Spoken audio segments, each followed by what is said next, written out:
High Commander Drexen stood at the helm of the Zorthian Vanguard Command Hub, his clawed fingers tightening on the cold steel rail as glowing holograms shimmered before him. The massive orbital outpost loomed on the fringe of their domain, a fortress of obsidian alloys and pulsing energy grids, untouched and undisturbed for over 2 decades. Then, without warning, alarms pierced the stillness. Scarlet lights bathed the control room as crew members scrambled to their consoles. Commander Salira, his steadfast second-in-command, rushed over, clutching a display tablet. "Commander," she said tensely, "we've got an anomaly. Patrol ship Theta 7 has detected an unknown object. It just appeared on long-range sensors 12 minutes ago." Drexen narrowed his golden eyes. "Put it on the main feed." The starfield view shifted. A blinking dot appeared near the edge of the mapped frontier. Data streamed beside it. Dimensions, velocity, and energy output, none of it made any logical sense. "What class of vessel is this?" Drexen demanded. "We don't know, sir," Salira replied. "It doesn't match any known configuration. The system can't classify it." He studied the data again. The object was smaller than their patrol ships, but it emitted energy levels that defied their understanding. What disturbed him most was the entry. No hyperspace wake, no warp trail. One moment, the void had been empty. The next, this craft simply existed. "Deploy 3 interceptor units," he ordered. "No aggression unless provoked. Approach with caution, shields up, weapons ready." On the screen, 3 advanced Zorthian fighters launched into the void, their forms sleek and lethal, crafted for domination, not diplomacy. Aboard the Terran vessel Wanderer, Captain Jake Morrison reclined in his pilot seat, staring at a flickering diagnostic display. The prototype quantum drive had performed beautifully, perhaps too well. According to the nav system, he was now floating far beyond any charted human sectors, the edge of the galaxy. "Fantastic," he muttered, brushing a hand through his hair. Definitely overshot the mark. His mission had been simple: a solo trial run of the Terran Deep Exploration Division's new drive system. Jump in, test the engine, jump out. Instead, he'd landed in alien space. And now, 3 unknown ships were vectoring toward him fast. Jake eyed the ships on his HUD. Sleek, armed, clearly military grade, they didn't resemble anything humanity had catalogued. He toggled the comms and sent out a general transmission in Standard. Greetings locals. I think I've taken a wrong turn. Just passing through." He began spooling up the drive for a second jump. The system needed about 2 minutes to recharge. Meanwhile, the unknown craft were closing in. Assuming a textbook interception formation, Jake had flown enough Terran Navy ops to recognize the tactic. Back aboard the Zorthian station, Commander Drexen listened to the alien transmission. The voice was calm, almost relaxed. It called itself human and expressed no fear in the face of 3 Imperial warships. "Human," Drexen echoed thoughtfully. "Run a database sweep. Any records?" The central AI responded flatly. "Minimal data retrieved. Conflicting entries. Source credibility low. Status: species unclassified." The interceptors neared the alien craft, and then chaos unfolded on the command deck. "Commander," Salira called out, "our vessels are being scanned. Their shielding is compromised. The unknown ship is penetrating our defenses without resistance." Drexen's breath caught. On the screen, the human vessel glowed subtly as it ran an invisible wave through their interceptors. No breach, no attack, just an effortless deep-level scan. It was invasive, yes, but eerily calm, like someone casually thumbing through a book they'd already read. The realization sank in like ice. The human vessel hadn't just scanned their defenses, it had understood them. Every aspect of their shield harmonics, engine cycles, and weapons arrays had been absorbed without resistance. It wasn't an attack. No, this was worse. It was surgical, detached, and effortless. Interceptor Squadron, report status, Commander Drexen ordered, his voice sharper than usual. Commander, came the reply from Squadron Lead. The foreign ship has completed its assessment. No aggressive action detected. It seems it's preparing to depart. Drexen turned to the main display, just in time to see the unknown ship begin radiating energy. But it didn't resemble any propulsion method they recognized. There was no flare of plasma, no gravitational ripples. Instead, the space around the vessel distorted unnaturally, as though the fabric of reality itself was being bent out of shape. Inside the Wanderer, Captain Morrison confirmed the jump sequence and engaged the drive. The ship shimmered, and in the blink of an eye, it vanished, as though it had never been there at all. No trail, no disturbance, just gone.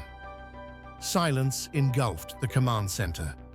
Commander Drexen stared at the emptiness left behind, the edges of his world crumbling. In under 20 minutes, this lone traveler had shattered everything he believed about power, superiority, and the galaxy's hierarchy. A whisper broke the quiet. "Sir, what now?" Selira asked. Still watching the screen, Drexen spoke slowly, each word etched with gravity. If that was just one ship, traveling solo on a standard assignment, what kind of civilization does it represent? A dark thought settled over him. If this was standard tech for humanity, then the Zorthian Empire, in all its might, was no more than an insect beneath a boot. "Classify this incident," he ordered, turning to his staff. "Seal all logs. Transmit a Level 1 alert to the Grand Assembly. I want an emergency session, now, and include every detail. The galaxy has changed." As order slowly returned to the control center, Drexen remained at his station, unmoving. He had presided over invasions, watched civilizations fall, and raised the Empire's banner across half a star cluster. Yet nothing had left him so shaken. The human ship had left, but its impact would echo for generations. 3 days passed. High Commander Drexen paced restlessly in his quarters, the rhythmic tap of claws against alloy betraying his unrest. He hadn't slept since the event, consumed by questions no one could yet answer. Commander Selira entered, her posture slouched, data crystals in hand. She looked as drained as he felt. "Report," he said quickly. "I've completed the analysis," she replied, setting the crystals onto his desk and activating the holomap. "But sir, the results aren't good." A rotating model of the human vessel appeared, bathed in holographic blue. At first glance, it looked minimalist, streamlined, smooth, even peaceful. But then the energy readings flooded the projection. "This ship doesn't use conventional energy," Selira explained, pointing to the figures. "No fuel, no fusion cores. It warps localized space-time to generate power. In short, it feeds off the laws of physics themselves." Drexen narrowed his eyes at the numbers. They were astronomical. "How much output are we talking?"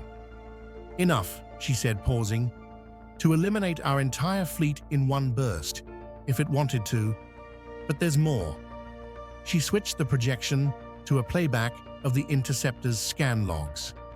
In just 4 seconds, the vessel performed a full sweep of our ships. Weapon configurations, shield tuning, engine blueprints, even our star charts. It now possesses everything. Drexen's skin paled. "Everything?" "Everything," she confirmed. "And it wasn't just collecting data, it was analyzing threat level." He swallowed. And its conclusion? Salira hesitated. Based on the precision and completeness of the scan, it likely determined we weren't worth worrying about. Drexen slumped into his chair, the weight of the truth pressing down hard. The Empire had always believed itself unmatched, but now they knew the truth. They were never at the top. To the Zorthians, the human vessel hadn't acted like a threat, just uninterested, as if they'd been insects on a lab bench. Curious to observe, but unworthy of concern. Far across the stars, Captain Jake Morrison leaned back in a cushioned seat inside the debriefing chamber of Terran Deep Space Command. Across from him, Commander Lisa Park silently scrolled through his mission log on a sleek datapad. The room, softly lit with smooth white walls, radiated bureaucratic calm. "The new quantum drive," Park asked, eyes still on the screen, "performed without a hitch?" Jake nodded, sipping his coffee. "Flawless. The jump was exact. No errors, no stress on the core. Went a bit further than planned, but nothing critical." "And the locals?" she asked, raising an eyebrow now. 3 interceptors approached while I was charging up the return cycle. Looked curious but kept their distance. I gave them a basic contact ping, ran a diplomatic scan, and jumped out once the drive came back online. No signs of hostility. None. They moved like professionals, cautious, measured. Their ships weren't bad either. Outdated by our standards, but solid design. Basic energy shields, fusion reactors, kinetic armaments. Reliable tech for a mid-tier species. "Did you tag the system for follow-up?" "Yep. Lieutenant Davis will file the cultural contact packet with exchange. It's all by the book." Commander Park closed the tablet with a soft click. "Excellent. Take a few days to reset. Then report to Base 7. We're running a long-range jump next week." "Where to?" "The Andromeda sector." Jake grinned. "Maybe I'll find someone out there who talks back. Those reptile folks were all bark and zero bite." After he left, Park calmly uploaded the encounter file. It was categorized as a routine first contact with a Class C civilization. Nothing that merited a flag. Back in Zorthian space, Admiral Drexen stood at attention in front of a towering holographic projection table. Surrounding him were flickering images of the Empire's top brass, generals, scientists, admirals, and finally, Emperor Zahul himself, scaled and imposing even through the distortion of long-distance transmission. The Emperor's voice cracked like thunder. "Explain again how one alien ship has caused such unease among my senior command." With a gesture, Drexen brought up a rotating image of the human craft. "Your Majesty, this wasn't just any vessel. Its capabilities exceed anything we've catalogued. Our best minds believe we wouldn't be able to recreate their tech in less than a century." General Morak, the Empire's hardened military strategist, scoffed. "One ship, Drexen. We command 10,000 warships. Surely one vessel is no cause for panic."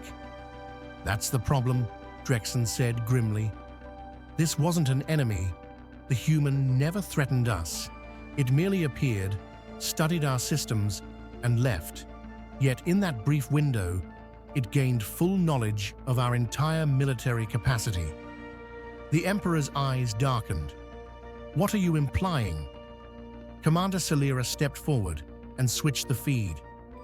"The scan wasn't aggressive, it was absolute. Our defense grids didn't slow it for a moment.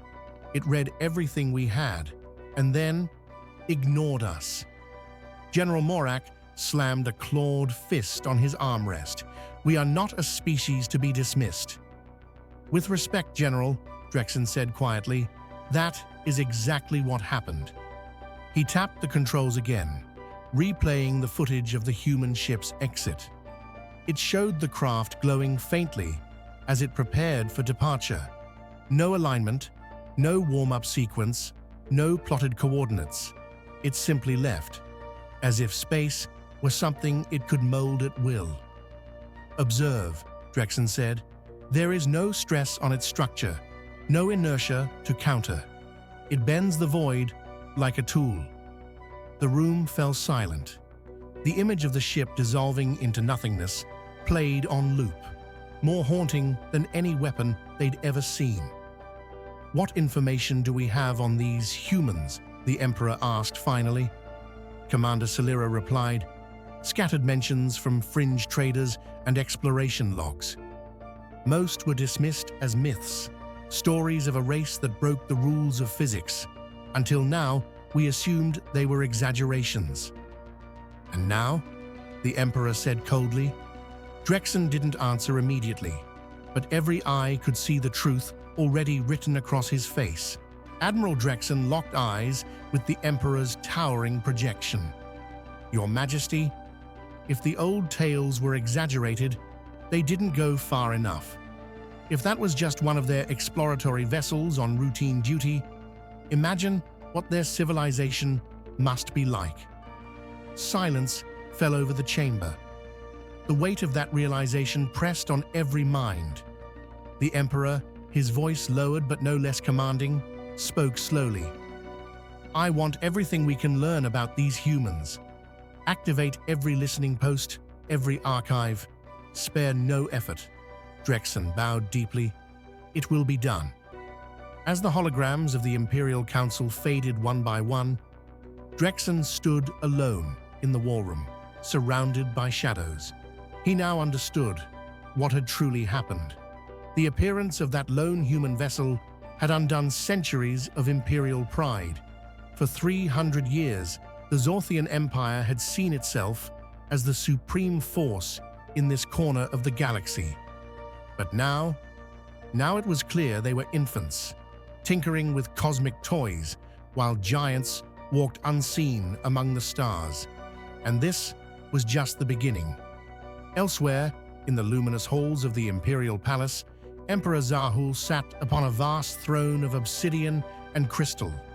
His golden scales shimmered under a dome of starlight, flanked by the Empire's most powerful minds: military tacticians, scientists, spies, and fleet admirals. They had gathered from every system under Zorthian control for one reason only: to answer the question no one wanted to face. What exactly were the humans? "Report," the Emperor commanded, his voice rippling through the throne hall. Admiral Drexen stepped forward, holding a glowing data core. "Your Majesty, our investigation has been thorough, and the findings are deeply unsettling." He activated the projection. "It appears the humans do not abide by the known laws of physics. They bend them, sometimes ignore them altogether." The Emperor leaned forward. "Explain." "Our agents have tracked multiple human missions. Just 3 weeks ago, a scientific vessel led by a doctor, Amy Stone, was spotted in the Riel sector. What were they doing?" "Mapping gravitational anomalies near black holes," Drexen answered. "Not from a safe orbit, but inside the accretion disks." A wave of shocked murmurs swept the room. Chief Science Advisor Ral stepped in. "That's impossible, Your Majesty. The gravitational stress would shred any known vessel. The radiation alone would incinerate everything." "And yet," Drexen replied, "they emerged unharmed. The logs suggest they treated the black holes as academic curiosities, just another object to study." The Emperor's claws tapped rhythmically on his throne. "What else?" "A human merchant, Captain Sam Clark, was spotted in the Outer Rim trade hubs.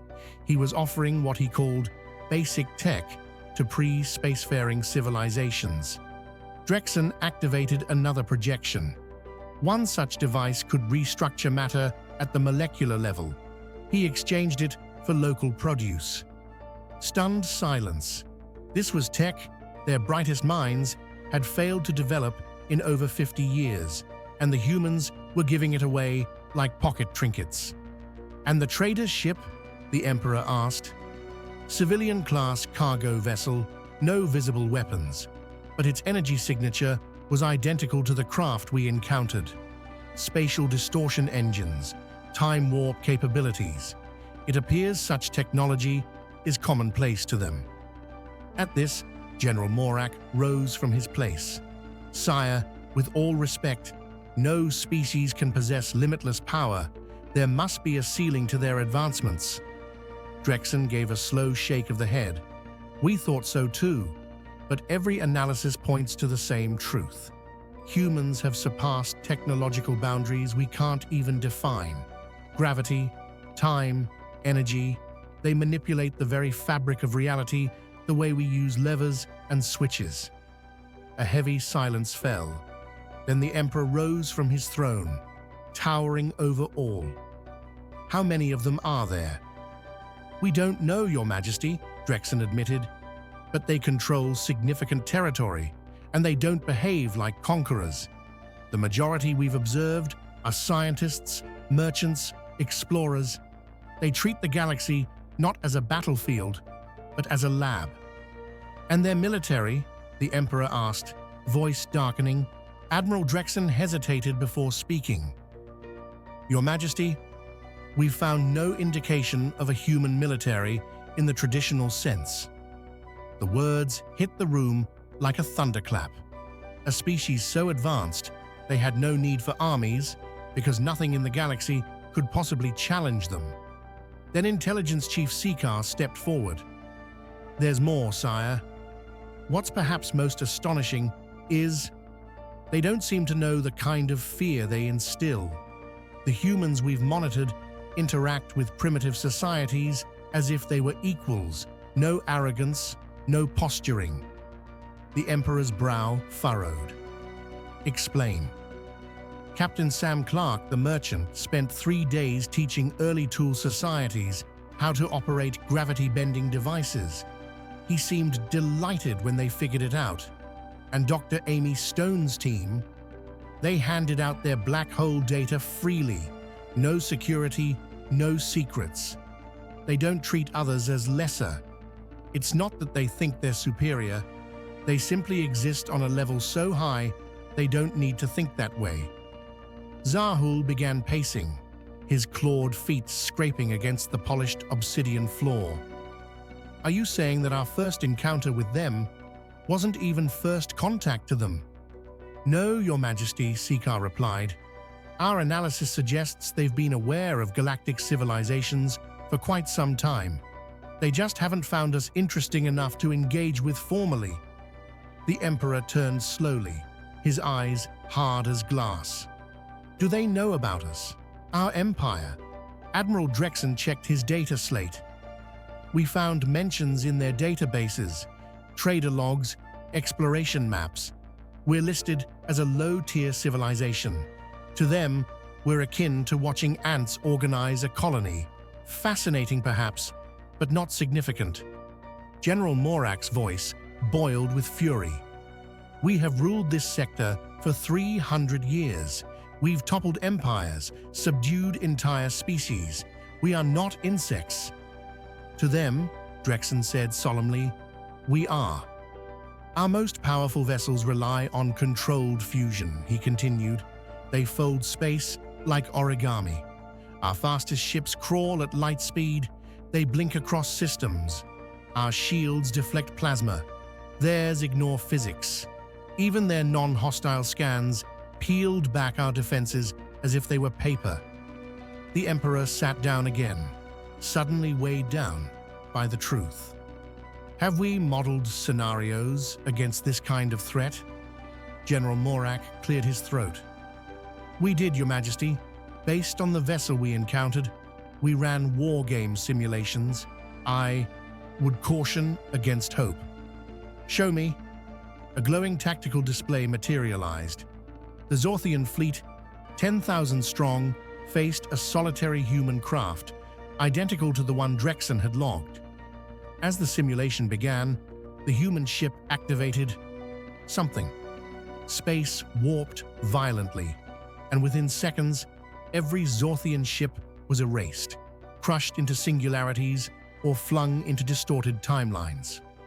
"How long did we last?" the Emperor asked. 2.3 seconds. The room fell into breathless silence. The most powerful military force in the region annihilated in less time than it took to give an order. "And that assumes they would even bother fighting us," Drexen added. "They could shift our planets out of orbit, collapse stars, reverse time around our systems. There's no limit to what they might do, because they don't follow the universe's rules. They write them." The Emperor rose slowly, his voice steadier now, but full of conviction. "Effective immediately. Cancel all expansion efforts. Cease military campaigns. Redirect every resource towards scientific advancement." General Morak looked stunned. "But, Your Majesty, what of our dominance?" "We are not conquerors anymore, General," Zahul said, with finality. "We are pupils. From this moment on, the Empire's mission is not to rule, but to understand." "Perhaps, in a few millennia," the Emperor muttered, gazing into the silence, "we may become advanced enough for the humans to notice us." He turned his eyes upon the gathered faces of his Empire's elite. Confusion and dread etched deep into every expression. "The age of our supremacy is over," Zahul declared. "In truth, it never existed. We merely lived in the illusion of power, because we had never seen what true power looked like." As the chamber emptied and officials departed to carry out the sweeping reforms, the Emperor remained seated, motionless. Before him, the display still showed the remnants of their once proud fleet, reduced to simulations of vapor and collapse. One ship, 17 minutes, 3 centuries of expansion undone. No battle, no demand, no threat. The humans hadn't even bothered to acknowledge them as worthy of conversation. And yet, they had achieved what no hostile fleet ever could. They'd made the Zephyrian Empire realize it was never the dominant force it believed itself to be. 6 months later, the galaxy barely recognized the Empire. The sprawling military complex had been reborn as a hub of scientific pursuit. Warships were dismantled, their parts repurposed into research stations. Weapons foundries now built spectrometers and quantum simulators.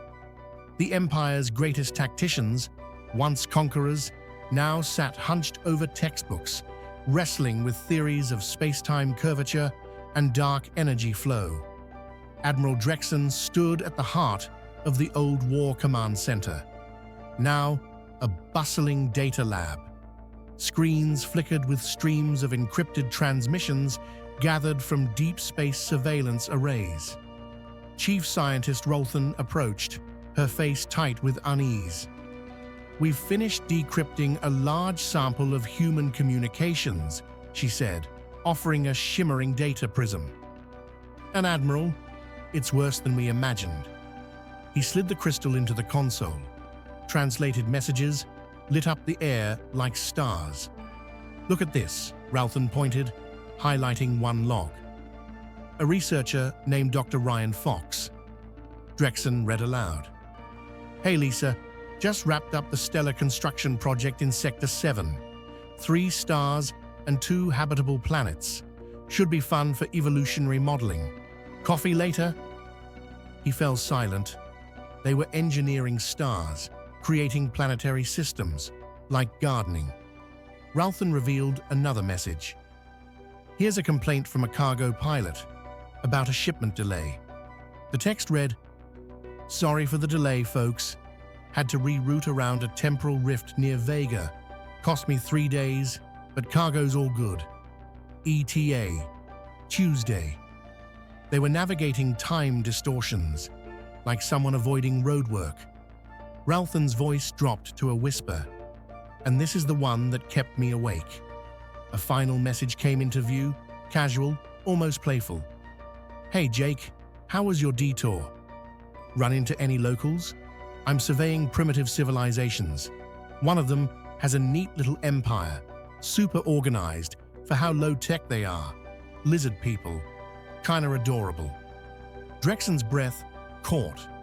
The sender was clearly referencing their civilization. Jake, the human pilot who had casually outmaneuvered the Empire's finest, had spoken of the encounter like a tourist, mentioning a quirky roadside town. "They've known about us all along," Drexen said at last, voice hollow. Ralthan nodded. "We're indexed in their archives, Admiral. Labeled a developing species, technologically underdeveloped, but with potential." On Earth, deep within the Department of Galactic Affairs, Director Carol White lounged in her sleek office, reading the quarterly contact reports. Page after page scrolled past, notes on hundreds of species across the stars, most irrelevant, most ignored. Then one file caught her eye: the Zephyrians. The note described a reptilian civilization from the outer spiral arm, once expansionist, now suddenly shifting focus to science and philosophy. She arched a brow. Looks like they're finally evolving. She marked it for a low-priority follow-up. Nothing urgent. Director Carol White jotted a quiet note into her planner, sipping her tea thoughtfully. "Looks like one of our people made contact," she murmured to herself, a faint smile forming. It was always rewarding when a primitive civilization chose science over war, an early sign of progress. A soft knock interrupted her thoughts. Her assistant entered, holding a cup of steaming tea. "Director, you have a call from Captain Morrison. He's requesting an extension on his current assignment." "What's the reason?" she asked, sipping. "He says the locals in that system turned out to be more compelling than expected. He wants a few more days to observe." She gave a slight nod. "Approved. It's encouraging to see our explorers taking genuine interest in emerging species." Back on the Zephyrian homeworld, the Emperor convened his reformed council in what used to be the military strategy chamber. Once adorned with war maps and tactical readouts, the walls now displayed galactic star charts highlighting human exploration patterns. "Status report," Zahul commanded. Chief Scientist Ralthan activated the display. "Sire, we've made progress, significant even, but we're still centuries behind. The mathematics behind human technology remain mostly indecipherable." "Explain." "They've mastered manipulation of what they call quantum foam, the very weave of space-time. This isn't just about tools or energy. It's about understanding reality on a level we can barely conceptualize." A flood of complex symbols and spatial equations filled the air. "Our best minds estimate that we currently grasp less than 1% of the basics." The Emperor studied the glowing formulas, his expression unreadable. "And how long will it take us to reach their level?" "At our current pace, roughly 3,000 years, if nothing impedes us." He took this in with silence, heavier than stone. 3 millennia, just to catch up to what the humans treated as routine tasks. "There is more, Your Majesty," Ralthan added. "We've intercepted more human transmissions. They've taken notice of our change in direction. They call it the Zephyrian Renaissance. They seem pleased." "They're watching us," the Emperor whispered. "They always have. According to their communications, we're classified as a monitored species. They track civilizations like ours to ensure we don't self-destruct or threaten others." "They treat us," Zarahul said slowly, "the way we might watch children playing with knives, not out of fear we'll hurt them, but because we might hurt ourselves." Admiral Drexen stepped forward with fresh data. "Sire, it's not just us. Other empires have changed as well. The Crystalline Confederacy has ceased its conquests. The Hive Collective has redirected all resources into scientific efforts. They've encountered the humans too. Yes, and the results are eerily similar. Each interaction brief, uneventful even, but the outcome is the same. A quiet shift from warfare to wisdom. The Emperor moved to the window, gazing over a city in transition. Once military factories, now built research facilities. Training grounds lay dormant. Libraries were growing taller. "We are not alone in this awakening," he murmured. "No, Your Majesty. The entire galaxy is transforming.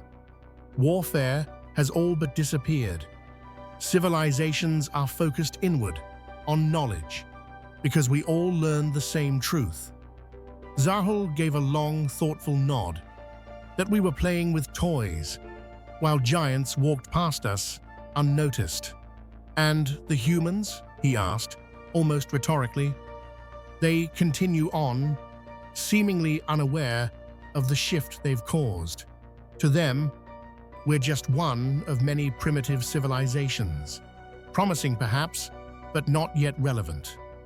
The Emperor turned to his council, resolve in his voice. "Then, we must rise to become worthy of their gaze. Expand our academies, invest in science, philosophy, medicine, everything. Let no corner of our empire remain untouched by progress." "Yes, Your Majesty." As the room emptied once again, Zahul stood alone by the window. Below him, his people rebuilt, not an empire of conquest, but one of curiosity. And he knew in his heart that though the Zephyrian Empire was no longer a superpower, something far greater had begun. One ship, 17 minutes, and everything had changed. The Zephyrian Empire, once feared for its might, had vanished, not through war or rebellion, but through a quiet, humbling realization. In its place, something new was taking root, something hopeful. For 3 centuries, they believed themselves powerful. Now, they knew better. They were never rulers of the galaxy, just unknowing students playing in the shallows while deeper waters teemed with giants. And all it had taken was the passing shadow of a single human ship. 17 minutes. No words, no weapons, just a casual dismissal, and everything changed. 2 years later, the galaxy looked nothing like it once had. On the Zephyrian homeworld, Emperor Zahul stood in the grand hall of the new Imperial Academy. Where once boots of soldiers echoed, now the soft murmurs of scholars filled the air. Thousands of young minds studied physics, astronomy, and higher math, eager to grasp the universe beyond conquest. The Emperor watched them with a quiet pride he had never felt during his empire's reign of fear. Ambassador Krelnoth approached, datapad in hand. "Your Majesty," he said, "the Interstellar Assembly has been scheduled. Delegates from 47 civilizations will be present. All of them former military powers?" Zahul asked. "Yes, sire. The Crystalline Confederacy, the Hive Collective, even the once hostile Talon Federation. Every civilization that's encountered the humans is requesting membership." The Emperor gave a knowing nod. This Galactic Council was a first in history. A union not built on fear or alliances of convenience, but on shared humility. Each species had come to the same conclusion. They were not ready, not yet. Instead of fighting for borders, they now collaborated on knowledge. Together, they hoped to progress faster than any of them could alone. "And the smaller civilizations?" Zahul asked. "They're being welcomed too. The humans seem to monitor all emerging species equally, regardless of development. Even the Kari from the outer systems, barely past Bronze Age, will have the same vote as us." The Emperor actually smiled. Once, such a notion would have been offensive. Now, it made perfect sense. To the humans, the gap between tribal firemakers and spacefaring empires was trivial. They were all toddlers, learning to stand upright. Far across the stars, Captain Jake Morrison stepped off his ship, the Wanderer, at Terra Station. The experimental drive had once again performed flawlessly, charting multiple new star systems in the Andromeda approach. Waiting at the airlock was Lieutenant Ben Davis, clipboard in hand. "How'd it go?" Ben asked with a grin. "Smooth as silk," Jake replied, stretching. "Drive's ready for rollout." "Locals?" Jake chuckled. "Impressive," Dr. Amy Stone muttered, glancing briefly at the latest galactic communications. Civilizations once locked in endless conflict were now collaborating, sharing knowledge, developing unified research projects, even beginning to grasp the earliest principles of quantum mechanics. "Maybe they'll crack space-time engineering in a few hundred years," she added, and returned to her study of gravitational flux, a mild curiosity, nothing more. Meanwhile, across the stars, a neutral world in the Zephyrian sector became the host of something unprecedented: the very first official assembly of the newly formed Galactic Council. Delegates from 47 civilizations sat together, species who, not long ago, had seen each other only as rivals or prey. Today they gathered as equals, students, not soldiers. Emperor Zahul, elected as the Council's first president, addressed the room from a raised dais. "Friends," he began, "today we do not meet as conquerors, nor as enemies. We stand here as learners, united in humility and driven by a shared desire to grow." The silence in the chamber was reverent. The Crystalline Confederacy, who once enslaved systems with crystalline weaponry, now sat beside the Hive Collective, no longer a devourer of planets, but a contributor to research. "We used to believe we understood our place in the galaxy," Zahul continued, "but now we see we were pupils in a class we didn't know existed, and those who showed us our ignorance did so not with violence, but with indifference." The truth stung, but it also freed them. Councillor Vextar of the Confederacy stood to speak. "We once believed our crystal-forged weaponry was unmatched. Then a human trader casually handed our child a device that restructures matter, called it a gadget. Our entire legacy turned to toys." Similar tales followed. Brief human encounters, insane technology, worlds upended by polite indifference. "So what now?" asked General Thra of the warlike Talon Federation. Zahul smiled. "Now we learn." The vote was unanimous. Shared research centers, planetary knowledge exchanges, military industries redirected to scientific pursuits, galaxies once scarred by war now pulsed with invention. Back on Earth, Captain Jake Morrison sipped coffee in a quiet cafe. His friend, Dr. Ryan Fox, joined him, tablet in hand. "How's the drive holding up?" Ryan asked. "Perfect," Jake replied. "Just got back from Andromeda. Funny thing, I keep bumping into the same species out there. Lizard folks again, among others. Real friendly now. Invited me to some sort of interstellar summit." Ryan chuckled. "Renaissance mode, huh?" Jake nodded. "They've gone from war to science almost overnight. Keeps getting bigger too. Pretty impressive for their level." Ryan grinned. "That's always a good sign. Means they're growing up." Jake shrugged. "They keep trying to thank me, like I did something. I didn't even say hello." "Sometimes contact is enough," Ryan said. "They just needed a nudge." Jake laughed. "If they think I'm impressive, wait till they meet the guys in temporal research. Dr. Wilson's working on a time reset device. Nice, Ryan replied, sipping his coffee. Still, I prefer making stars. Around them, humans discussed stellar engineering and temporal field tuning like someone else might chat about the weather. These gods of science didn't even realize how much they'd changed the galaxy. At the edge of the Zephyrian system, Emperor Zahul stood on the observation deck of the new Galactic Research Hub, where once warships had launched, now cranes and drones assembled the galaxy's first joint knowledge station. One ship, 17 minutes. It had fired no shots, made no demands, it barely noticed them. But its presence had torn down an empire and replaced it with something better. The galaxy had changed, not by force, but by revelation.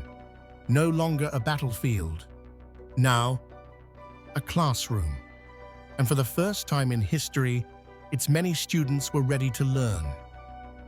If you enjoyed this journey across the stars and the rise of a galaxy reborn, don't forget to like the video and subscribe for more tales of humanity's quiet dominance among the stars.